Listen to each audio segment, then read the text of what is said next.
So hello guys, कैसे आप सब। उम्मीद करता हूँ बहुत ही अच्छे हो गए। तो आज है आपकी इंग्लिश स्पीकिंग का डे 10 और आज मैं आपको सिखाऊंगा use of has have and had. Guys, मैं आपको एक बात बता देना चाहता हूँ कि आपने आज तक हैज़ हैव हैड का यूज़ तो बहुत पढ़ा होगा, लेकिन एक बात मुझे बताइए कि has have had helping verb है या फिर ओनली वर्ब है। गाइस कमेंट कीजिएगा अगर आपको पता है। तो गाइस मैं आपको बता देना चाहता हूँ कि हैज़ हैव हैड अगर हम as a helping verb use करेंगे तो ये यूज मैं आज आपको पढ़ाने जा रहा हूँ। लेकिन अगर आप हैज़ हैव हैड को एज अ वर्ब यूज करेंगे यानी कि क्रिया के तरीके यूज करेंगे, वो सेंटेंस मैं प्रेजेंट इंडेफिनिट टेंस पढ़ाने के बाद में बताऊंगा, क्योंकि वो वाला सेंटेंस जब आप पढ़ोगे तो आपको इतने अच्छे से समझ में आ जाएगा कि आप कभी भी सेंटेंस भूलोगे नहीं। इसके अलावा गाइस मैं आपको बता देता हूँ कि हैव ये होता है, हैव एक मीनिंग होता है यानी कि एक वर्ब होता है, और इसका जो सिंगुलर फॉर्म होता है वो होता है हैज़, और इसके अलावा इसका जो सेकंड या थर्ड फॉर्म होता है वो होता है had. Guys has have had का यूज हम लोग तब करते हैं जब कोई भी एक व्यक्ति या वस्तु किसी दूसरे व्यक्ति या वस्तु पे अधिकार जमाती है। तो यहाँ पे जैसे कि लिखा भी हुआ है कि जब कोई एक वस्तु या व्यक्ति किसी दूसरी वस्तु या व्यक्ति पर अधिकार दिखाए या बताए, वहाँ पर हम हैज़ हैव और हैड का यूज करते हैं। जैसे कि यहाँ पे लिखा हुआ राम के पास, क्या लिखा हुआ है, राम के पास एक किताब है। तो राम जो है वो किस पे अधिकार रखता है, किताब पे।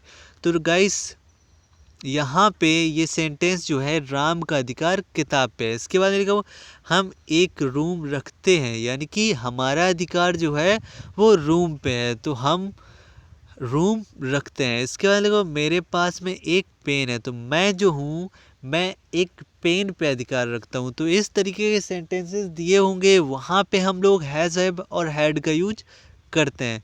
तो सबसे पहले हम लोग सीख लेते हैं हैज़ हैव का यूज यानी कि हैज़ और हैव का यूज। गाइस मैं आपको बता देना चाहता हूँ हैज़ और हैव ये दोनों होते हैं प्रेजेंट, यानी कि हैज़ और हैव होते हैं प्रेजेंट, और हैड जो होता है वो पास्ट। तो गाइस सबसे पहले हम लोग सीखेंगे हैज़ और हैव। जब भी सेंटेंस के लास्ट में रखता है, रखती है, रखते हैं या फिर पास है, ये चीज़ें लगी होती है, तो हम लोग क्या करते हैं हैज़ और हैव का यूज करते हैं।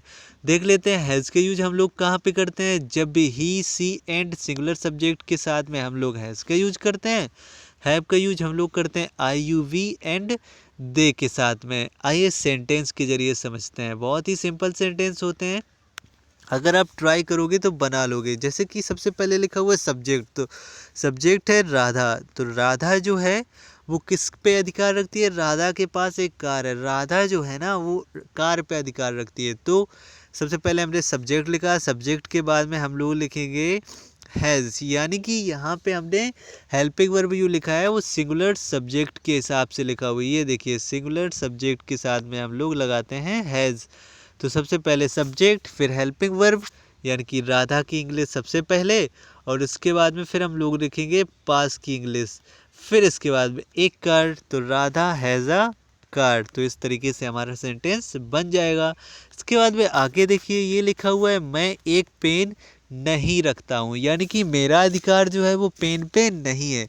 नॉर्मली अगर देखा जाए तो मेरा अधिकार पेन पे है, लेकिन ये सेंटेंस जो है ना निगेटिव है, तो यहाँ पे नहीं लगा हुआ है ओनली, और कुछ भी नहीं है।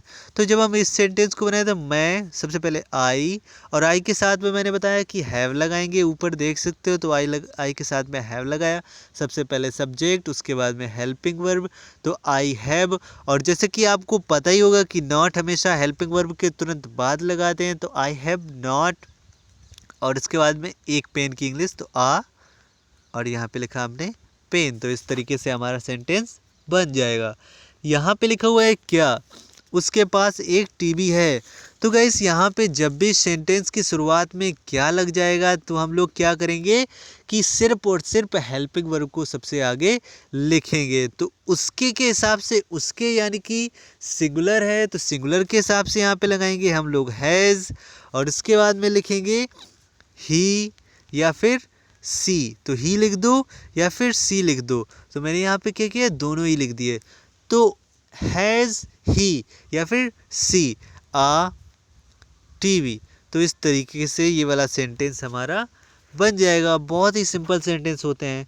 इसके बाद में ये वाला सेंटेंस है, राम बाइक की चाबी क्यों रखता है। राम बाइक की चाबी क्यों रखता है, यानी कि राम जो है वो अधिकार रखता है बाइक की चाबी पे, और ये पूछ रहा है क्यों रखता है। तो जब भी सेंटेंस के बीच में कोई भी क्वेश्चन वर्ड आ जाता है तब हम लोग क्या करते हैं, उस क्वेश्चन वर्ड की इंग्लिश सबसे पहले लिखते हैं। तो यहाँ पे हम लोग क्या करेंगे, क्वेश्चन वर्ड है क्यों, तो ये क्यों की इंग्लिश सबसे पहले लिखेंगे। तो यहाँ पे लिखा हमने वाई, और इसके बाद में हम लोग लिखेंगे हेल्पिंग वर्ब।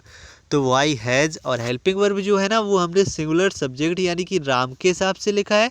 तो वाई हैज़, और इसके बाद में यहाँ पे हम लोग लिखेंगे राम, वाई हैज़ राम। अब राम क्यों रखता है, इतना तो बन गया। बाइक की चाबी, तो जब ये वाला सेंटेंस बनाएंगे तो मैंने आपको एपोस्ट्रॉफी एस और ऑफ का यूज तो पढ़ा ही दिया है, तो उस हिसाब से ये वाला सेंटेंस आपका बनेगा बाइक की चाबी। तो की ऑफ बाइक, इस तरीके से सेंटेंस हमारा बन जाएगा। इसके अलावा अगर हम इसी सेंटेंस को दूसरे तरीके से बनाना चाहें तो हम लोग क्या बनाएंगे, सबसे पहले लिखेंगे वाई, क्योंकि क्वेश्चन वर्ड सबसे आगे लिखते हैं, और इसके बाद में लिखेंगे हेल्पिंग वर्ब, यानी कि हेल्पिंग वर्ब लगेगा हैज़, और फिर इसके बाद में राम, और इसके बाद में बाइक, यानी कि यहाँ पे लिखा हमने बाइक, लगाएंगे एपोस्ट्रॉफी एस, और इसके बाद में लिख देंगे की। तो इस तरीके से ये वाला सेंटेंस हमारा बन जाएगा। आइए अब बात करते हैं हेड के बारे में। तो जब भी सेंटेंस के लास्ट में रखता था, रखती थी, रखते थे या फिर पास था, ये चीज़ें अगर लगी हो तो आप तुरंत समझ जाएंगे यहाँ पे आपका हेड का यूज करना है। और मैं आपको बता देना चाहता हूँ कि हेड का यूज हम लोग हर एक के साथ में करते हैं, हर यानी कि हर एक सब्जेक्ट के साथ में कर सकते हैं। तो यहाँ पे लिखा हुआ है वह किताबें रखते थे, यहाँ पे होना चाहिए वे, तो मैं इसको सबसे पहले कर लेता हूँ वे, टाइपिंग मिस्टेक है छोटी सी।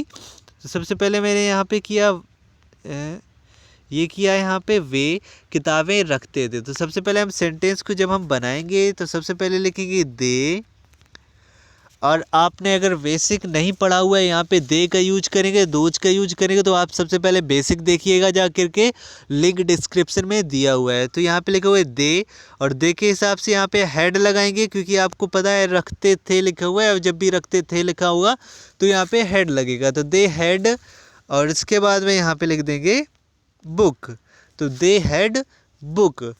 गाइस ये सेंटेंस बन चुका है। इसके बाद में ये वाला सेंटेंस हम ट्रांसलेट करेंगे, हमारे पास एक कमरा था। तो सबसे पहले हमारे की इंग्लिश यानी कि वी, और इसके बाद में हम लोग लिखेंगे हैड, क्योंकि मैंने पहले ही बताया है कि यहाँ पे हैड का यूज हम लोग सबके साथ में करते हैं, यानी कि सारे के सारे सब्जेक्ट के साथ में।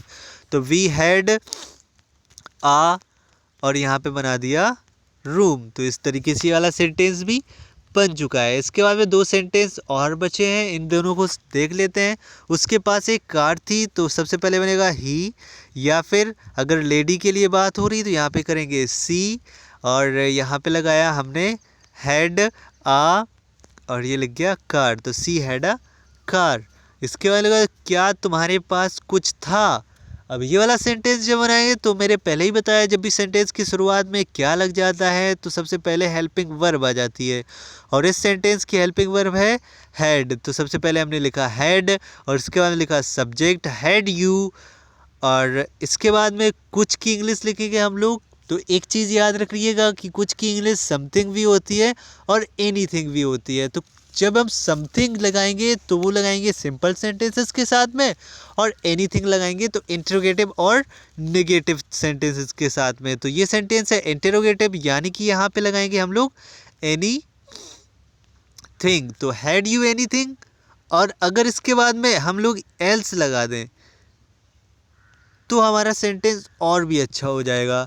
बट अगर आप एल्स नहीं लगाना चाहते हैं तब भी ये सेंटेंस गलत नहीं है।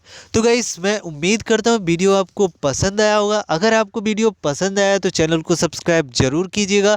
अगर आपको वीडियो पसंद नहीं आया है तो कोई बात नहीं, मिलते हैं नेक्स्ट वीडियो में, तब तक के लिए बाय।